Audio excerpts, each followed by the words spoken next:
केला बेचने वाली चुड़ैल।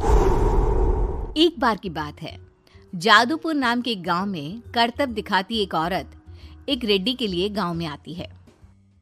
आइए आइए मेहरबान कदरदान, खाइए रोहड़ा के ताजे ताजे केले। कभी खाए नहीं होंगे ऐसे केले, पीले पीले केले खाइए।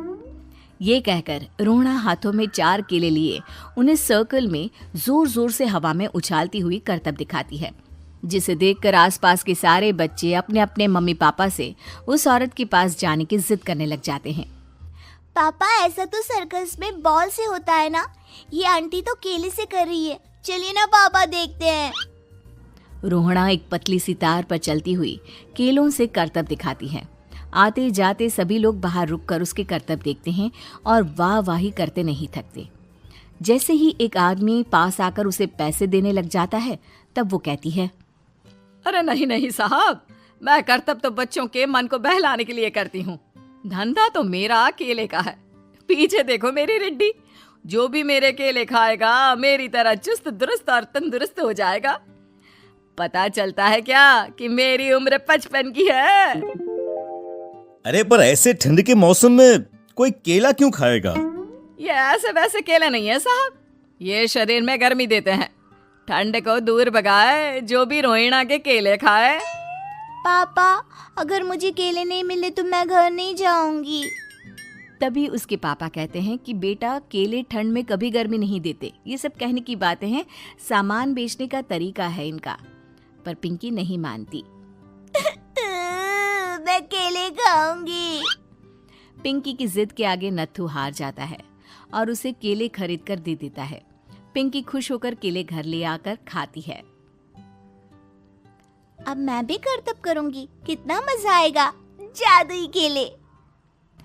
पिंकी पहला केला खत्म भी नहीं करती कि वो बेहोश हो जाती है। दूसरे केले से एक काला धुआं आता है और रोहड़ा चुड़ैल बनकर बाहर निकल आती है। मेरे भूतिया केले बच्चे न खाए, ऐसा हो ही नहीं सकता। जादूपुर वालों, कब तक बचोगे? आ गई हूं मैं रोहड़ा, जिसका कोई नहीं कर सकता सामना। रोहड़ा पिंकी को गोद में उठाकर काले धुएं में कहीं गायब हो जाती है। शाम के वक्त नत्थू घर लौटता है और पिंकी को घर में ना पाकर उसकी माँ से कहता है, माँ पिंकी कहाँ है? अरे बेटा, उसे तो तू सुबह करतब दिखाने ले गया था ना, फिर कहाँ वापस आए तुम दोनों? मुझे लगा तू उसे अपने साथ मंडी ले गया होगा। हे भगवान, मेरी बच्ची कहाँ गई? मैं उसे घर ही तो छोड़कर गया था माँ। नत्थू गांव के घर कोने में अपनी बेटी को ढूंढता है, पर उसे वो कहीं नहीं मिलती। परेशान होकर आखिर रो रो कर नत्थू हिम्मत हार कर घर लौट आता है। अगली सुबह रोहड़ा फिर से करतब दिखाने आती है और इस बार पिंकी की तरह रोनी केले खरीद लेता है। 50 रुपए दिए थे पापा ने, सारे पैसों की मैंने केले खरीद लिए हैं। अब मैं भी आंटी की तरह ही करतबबाज बन जाऊंगा। यही सोचते हुए रोनी केले खाता है और पहला अकेला केला आधा खत्म भी नहीं करता कि चुड़ैल उसके सामने आ जाती है। मेरे साथ चलने का समय आ गया है रोनी। ये तो बस शुरुआत है। अब इस गांव के सारे बच्चे धीरे धीरे मेरे कब्जे में होंगे, एक बच्चा भी नहीं बचेगा। ये कहकर रोनी को गोद में लेकर काले धुएं में अदृश्य हो जाती है। इसके बाद हर रोज गांव में से कोई ना कोई बच्चा गायब होता, पर ऐसा क्यों हो रहा है किसी को भी समझ में नहीं आ पा रहा था। रोज की तरह अपनी बेटी पिंकी की तलाश में नत्थू गांव के एक तालाब के पास बैठा रो रहा था। कहाँ गई मेरी पिंकी? शकुंतला के जाने के बाद एक वही तो मेरा सहारा थी। अरे उसकी आत्मा कोस रही होगी मुझे कि मैं अपनी बच्ची को संभाल भी नहीं पाया।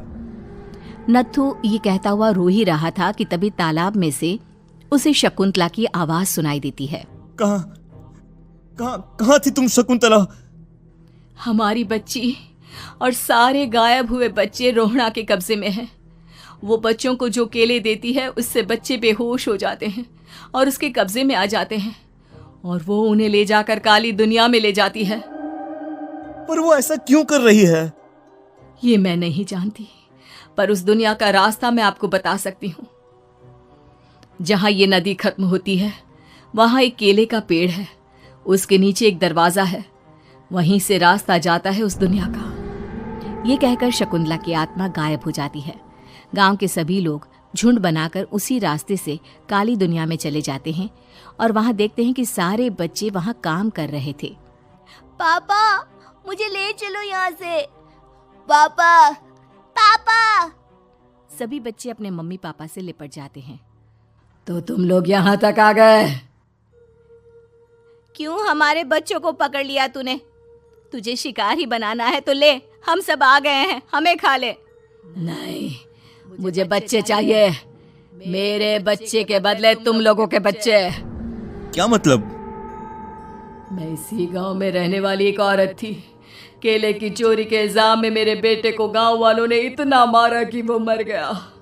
उसी दिन मैंने ठान लिया कि गांव वालों का भी वही हाल करूंगी। कुछ दिन बाद बेटे के चले जाने के दुख में मैं भी मर गई और मेरी भटकती आत्मा एक चुड़ैल बन गई। और फिर मैंने बदला लिया तुम सबके बच्चे छीनकर। बर्दाश्त नहीं कर पाए ना? सोचो मुझ पर क्या बीती होगी। हमें माफ कर दो रोना। पता नहीं ये किसकी गलती थी, पर हम सभी माफी मांगते हैं। हमारी खुशियां लौटा दो, तुम भी तो एक माँ हो। गांव वालों की बात सुनकर रोना का मन पिघल जाता है और वो बच्चों को छोड़ देती है। उसके बाद काली दुनिया बच्चों के लिए जादुई दुनिया बन जाती है।